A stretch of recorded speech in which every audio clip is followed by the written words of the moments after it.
guys, this is Lana Perez, broker of LP Global Realty, and I would like to introduce you today to my friend and colleague. We worked together for a long time, Mike from Clear to Close Mortgage Company. And today we would like to give you very important updates on the market, the real estate market, and the mortgage rate, what's happening with the mortgages rates right now. Yeah. So Mike, just tell us a little bit about your company and about yourself. We're Clear to Close Home Loans, and we are a direct lender and a brokerage at the same time. We run both platforms at the same time, so it gives our clients and our realtor partners an opportunity to deal with over 25, 30 different lenders, and it gives everyone an opportunity at every different product that's available in the marketplace. And we try to get loans closed within 25 to 18 to 25 days. Really, is what our goal is. And we have branches in Florida, in Hollandale, St. Augustine, Chattanooga, Tennessee, Marietta, Georgia, and Covington, Georgia right now. And we launched in 2018, and we've rapidly become a $200 million funding company. It's excellent. Yes. Like I'm saying, I do have a lot of clients who've been closing with Mike and his company, and they very highly recommending this company. The way how they efficiently they work and how much time it takes to close. The last closing, it took us less than 3 weeks. Yeah, we were clear to close on that deal We broke the record. in 17 days. Yeah, Absolutely. So as you know, we all got used to that rates was historically low for many years, for a few years, and we kind of get used to that rates for primary residence was 2.5%, 2.8%, around 3%. So what's happening right now, Mike? I know a lot of changes happen. Yeah. So the Federal Reserve came out and said that they were going to tame inflation, and one of the ways they tame inflation is by raising interest rates. So they raised interest rates on the prime rate, and the 10-year Treasury followed, and the MBS market was sold off.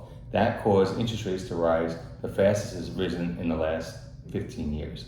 So right now, with 30-year fixed, which used to be 2.875 only just 3 months ago, is now about 4.5%. Okay. So psychologically, the consumer has to, go into a mortgage process knowing that rates are no longer to choose. That's, it's similar to trying to buy Apple stock at $50, right? It's not there anymore. You can't do it. So really, right now, the 30-year fix is in the fours, and the consumer right now has to get used to that 4.5% interest rate. In terms of payment, 4.5% sounds a lot higher than 2.875, but in terms of payment, you're talking about $125, $130 payment on a $300,000 mortgage. So what is different, let's say, on every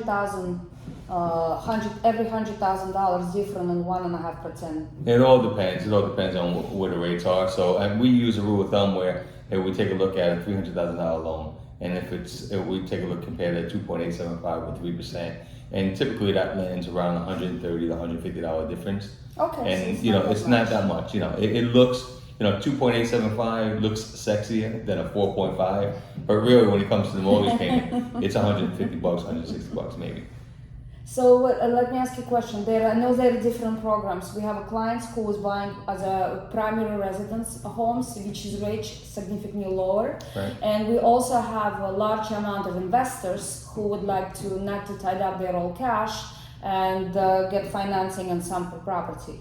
So what kind of programs you have? I know the difference between primary and investment properties. Yeah. It's kind of big difference. Good point. So, and with Fannie Mae and Freddie Mac, there's adjusters to the interest rates. So now a primary property is 4.5% on a primary property, investment rates are going to be so much higher. And then Fannie added another adjuster on second homes. So those rates are really high now. So primarily when we have someone coming in buying an investment property or a second home, we will take them a 9QM route because that rate is typically going to be almost the same rate, and it's going to be a state of the income loan. Mm-hmm. So, a investment property with Fannie Mae is probably going to be about 5.5% today. Okay. Today's rates. Well, it used to be 4.5 a few months ago. Exactly. Mm-hmm. And now, non-QM loans, those are pricing at 6.5%, and those are state of the income loans. So we don't have to get involved with tax returns, W-2s, pay stubs, and most clients prefer just to go to the easy route. If it's the difference between $80 a month and they don't have to get beat up in underwriting, or they're self-employed, if they don't show all their funds on taxes and they don't show all the money, well, we have a state of the income program that just alleviates all that problem and we get the clients into the Well, house. just to explain that if you're an investor and you would like to buy some property, Mhm. but you don't want to show a lot of documentations, you can technically just show your bank statements. Correct. And it's very easy process. It's very And fast. not even bank. We just need 1 month of bank statements. We don't even need income. So I have a gentleman doing 5 of those loans with me right now. He's doing that's 5. excellent. He's an investment. He buys investment properties, and he's buying probably about $3 million worth of properties with us right now, all at the same time. And the investors are willing to do it. He falls into the criteria: stated income loan, investment properties. His credit score is over 680.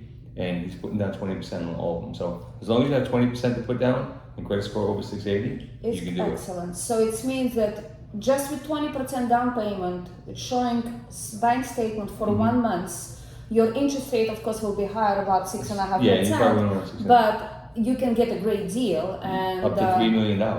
You can buy a that's property up to fantastic. $3 million as long as you have 20% down, 680 credit score. You can do stated income. That is fantastic Right. news. It's fantastic news. Now I have another issue with appraisals. I know we have a lot of clients who, the market is so hot, and since we have a very limited inventory and a condo selling and houses selling within 48 hours, the price is actually on a high raise. And I saw that in the last 3 months, we've seen an increase between 30 to 37%. Right. On the price, the purchase prices. So when the clients come and they looking to purchase something, of course the appraisal involved, and appraise property that the property would appraise for a purchase price is probably will be less likely. Yeah. So how do we work with this client? Yeah, so what has happened is that the market is running up so quickly that appraisers aren't able to catch up to it. So, appraisers usually are lagging in the data. So they don't have the most recent closings. They could be 30 days behind on closings. Yes. But in this market, 30 days, a home could sell at a significantly higher pace than what it was selling last month. So we're seeing that a lot. That's coming across. So we have ways to combat that, right? So if someone's putting down 20%, we can work with them and try to get maybe a second up to 90% loan to value. So that way it bridges the gap between how much money they got to bring to the table and how much money they're putting out. Because right now in this market, sellers are just not reducing their price. Absolutely. It's either you take it or the next guy coming up will take it. Or you have to be, Right. work with the bidding war and always offer above purchase price. Yeah, so we have that in place right now where we can go up to 90%.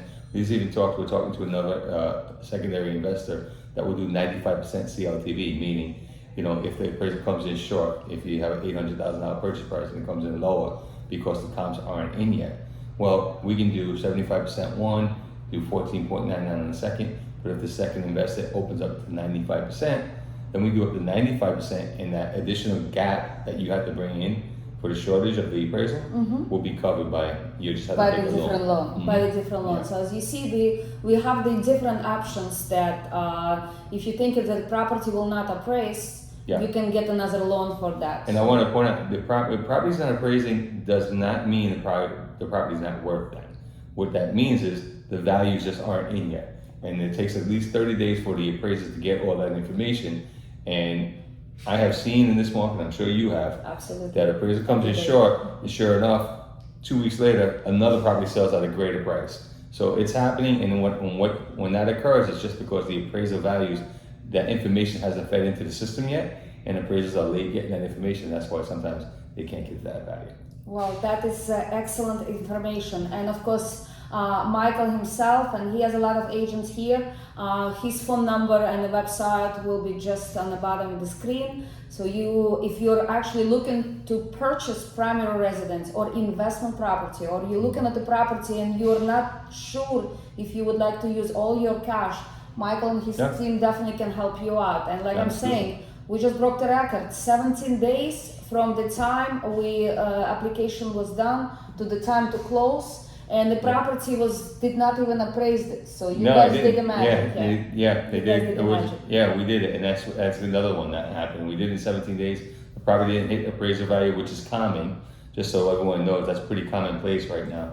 But we were able to work around that, and we got the deal closed. Perfect. Well, Yeah. Michael, thank you so much for the time, for Thank coming. you very much, Lana. And guys, we're really looking forward to work with you all, and we hope we can help you with your new purchases. on this crazy market. Yes. Thank you so much. Take care, everyone. Bye. Bye.